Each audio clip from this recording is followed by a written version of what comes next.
So, pagka ganito na yung Vietnam rose, hindi na masyado namumulaklak. Kailangan na naman siyang baguhin. Kasi, para lumaki yung kanyang mga bulaklak ulit. Katulad nito, ang liit-liit ng bulaklak oh. So, ang gagawin natin, babaguhin uli natin, gugupitin, tatanggalin yung lumang tangkay kasi matanda na siya. Para yung mga bulaklak niya, lalaki ulit. Ayan. O ito, tulad nito, ang liit-liit ng bulaklak oh. So, ganun lang ang Vietnam rose. Madali lang siyang paramihin. Tapos, gaganda uli siya. Pipili ako ng mga gugupitin. Katulad nito, oh.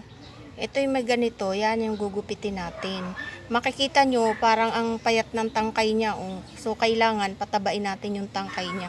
Para yung bulaklak niya, malalaki. Yan. Madali lang to patubuin eh.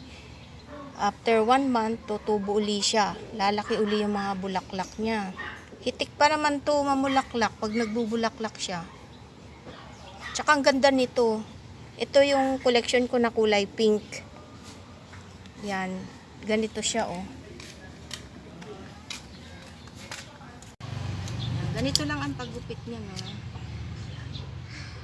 Babaguhin lang natin. Yan. Okay na. So, ito na yung mga bago kong tanim na Vietnam rose. Ayan. Ginupit-gupit ko na siya. Tapos, tinusok ko uli sa lupa.